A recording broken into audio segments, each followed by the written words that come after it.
Olá, pessoal, e hoje, dia 16 de junho, nós não vamos fazer o nosso devocional, a nossa Lectio Divina com base na liturgia diária, porque hoje é a solenidade de Corpus Christi, essa grande celebração para todo aquele que se diz cristão, católico, apostólico, romano. Então, nós vamos compreender um pouquinho a partir de que momento que essa celebração passa a fazer parte da liturgia da igreja, porque ela não vem desde o fundamento, desde a fundação da igreja, desde o início. Ela surge depois de um período e nós vamos entender quando e por quê. Corpus Christi é sempre celebrado na primeira quinta-feira após as oitavas de Pentecoste. Pentecostes, grande celebração, solenidade, festa, onde nós fazemos memória à vinda do Espírito Santo sobre os apóstolos após a ascensão de nosso Senhor Jesus Cristo. Oitavas de Pentecoste, porque é um período depois da festa que nós continuamos vivendo essa grande alegria da vinda do Espírito Santo dessa festa de Pentecostes. Então, Corpus Christi é sempre celebrada na primeira quinta-feira após as oitavas de Pentecostes. Não é uma data fixa no nosso calendário civil, porque ela sempre será na primeira quinta-feira após as oitavas de Pentecostes. E a festa, a solenidade de Corpus Christi, ela vem a partir do ano de um documento escrito pelo Papa Urbano IV, no ano de 1264, 11 de agosto de 1264. Esse documento chamado Transitorius Hoc Demum, que ele escreveu com essa solenidade. E ela tem a sua espiritualidade baseada em dois fatos que aconteceram anteriormente, que a gente vai estar conhecendo agora. Geralmente as pessoas só conhecem um, mas aqui a gente vai estar falando sobre os dois que realmente basearam esse documento escrito lá em 11 de agosto de 1264 pelo então Papa da época, Urbano IV. O primeiro fato veio a partir de uma religiosa conhecida como Juliana de Liege, ela era uma religiosa agostiniana, e por volta do ano de 1209, quando ainda tinha 16 anos, assim relata o Papa Bento XVI em uma catequese que fez para poder explicar o que aconteceu naquela época. Em 1209, aproximadamente, com 16 anos, ela teve uma visão da lua no seu esplendor que tinha sobre ela, passava sobre ela uma fita escura, uma faixa escura sobre a lua. E o Senhor deu para ela o discernimento do que significava essa visão. A lua no seu esplendor significava a igreja na terra.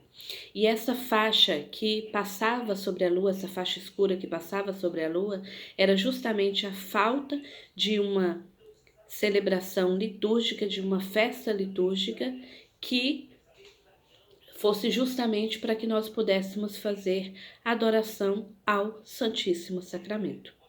E foi incumbido a Santa Juliana, então, que lutasse justamente para que houvesse essa festa, onde os fiéis pudessem, de fato, adorar a Eucaristia. E não era simplesmente para adorar, mas era adorar baseado em 3 princípios. O primeiro, aumentar a fé dos cristãos católicos em Jesus Eucarístico, em Jesus presente na Eucaristia. Prosperar na prática das boas virtudes e em reparação a todas as ofensas cometidas contra o Santíssimo Sacramento. E nessa época, o então diácono, na época que estava em Liege, Tiago Pantaleão Troias, que mais tarde se tornou Papa e teve como nome Papa Urbano IV. Ele conviveu, ele conheceu ele pessoalmente a Juliana, a religiosa Juliana de Liege, que teve essa visão e que sentiu o Senhor deu discernimento do que significava aquela visão que ela teve mais uma vez da lua toda esplendorosa envolta nessa faixa opaca, nessa faixa escura. E posteriormente, no ano de 1263, um ano antes de ser assinado o documento pelo Papa Urbano IV, um padre alemão, depois de vir de uma peregrinação à Terra Santa, ele estava na cidade de Bolsena, na Itália, e Dizia-se que era um homem muito bom, um sacerdote muito bom, mas que a sua fé andava um pouco abalada se realmente Jesus estava presente na hóstia consagrada. Ele meio que andava duvidando se Jesus realmente estava presente, tendo dúvidas se Jesus estava presente na hóstia consagrada. E depois dessa peregrinação na cidade de Bolsena, na Itália, ele estava celebrando uma missa sobre o túmulo de Santa Cristina, quando, assim que ele terminou de proferir as palavras da consagração, a hóstia começou a sangrar e o sangue escorrer por suas mãos e cair sobre o corporal. O corporal é um pano de linho, onde em toda a Santa Missa, em toda a celebração, mesmo que seja a celebração da palavra, é usado para colocar as hóstias consagradas. A âmbula, o cálice ficam em cima do corporal, que é onde fica o corpo de Cristo, o corporal.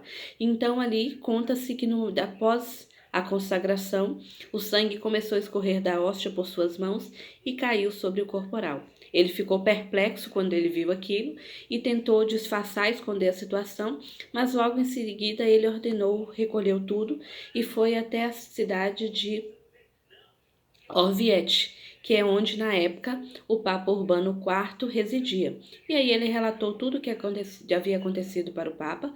O Papa enviou, então, emissários à cidade de Bolsena, onde havia acontecido, para poder realmente averiguar os fatos. E assim que os fatos foram confirmados, o Papa ordenou que trouxessem as relíquias, que trouxessem o corporal e a hóstia que estava ensanguentada para Orvieto. E eles fizeram então uma grande celebração, uma procissão de entrada com as relíquias na igreja. Assim, juntamente o Papa, com bispos, com outros sacerdotes que se encontravam ali. E a partir destes dois eventos, o Tiago Pantaleão Troias, que quando se tornou Papa, passou a ter o nome de Urbano IV, ele viu de perto essas duas experiências, não foram relatos que foram feitos. Ele conheceu a Juliana de Liege, a visão que ela tinha e qual era o discernimento que o Senhor tinha dado sobre ela, e ele também foi quem recebeu essas relíquias vindas a partir do momento que o próprio padre Pedro de Praga, que foi o padre quem celebrou essa missa, viu acontecer o milagre eucarístico. E o que isso tem a ver com os nossos dias atuais? Esses três princípios que são colocados e que foram dados como discernimento a Juliana de Liege, eles são válidos para nós nos dias atuais, e mais do que nunca. Por quê? Nós temos a quinta-feira, que é um dia voltado especialmente para adoração. É o Cristo que está presente na Eucaristia. Se você, enquanto cristão católico, se eu, enquanto cristã católica apostólica romana, não acredito nisso, não faz sentido ir até a Santa Missa.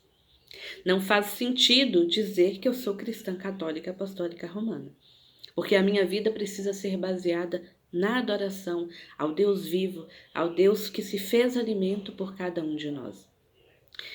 A prática das boas virtudes.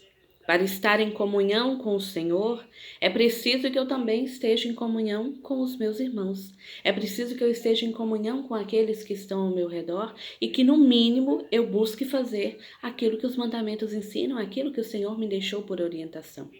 E em reparação às ofensas cometidas contra o Santíssimo Sacramento.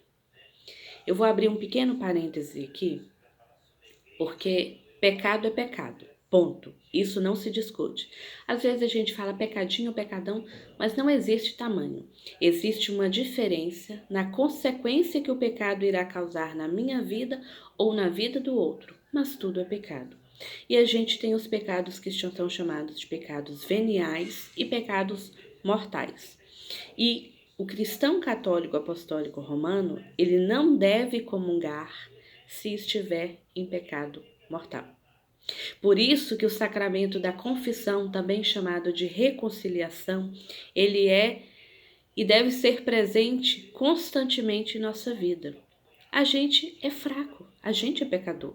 E se a gente não tiver agarrado ao Espírito Santo de Deus, a gente se deixa afastar com muita facilidade. Mas quando nós estamos em pecado mortal, a gente faz a comunhão espiritual, mas a gente não pode se aproximar da fila da comunhão para receber Jesus, enquanto não fizermos uma boa confissão, um ato de contrição, um arrependimento no nosso coração e voltarmos ao estado de graça para fazer comunhão com o Senhor, para sermos um só com Ele. E nada mais justo, para que a gente consiga fazer isso, que a gente tome conhecimento, né, enquanto cristão católico apostólico romano, de quais são os pecados mortais. E, infelizmente, a gente às vezes é muito relaxado com aquilo que a nossa igreja ensina. A gente é muito relaxado, a gente procura conhecimento sobre várias coisas, mas pouco a gente busca saber sobre a nossa igreja.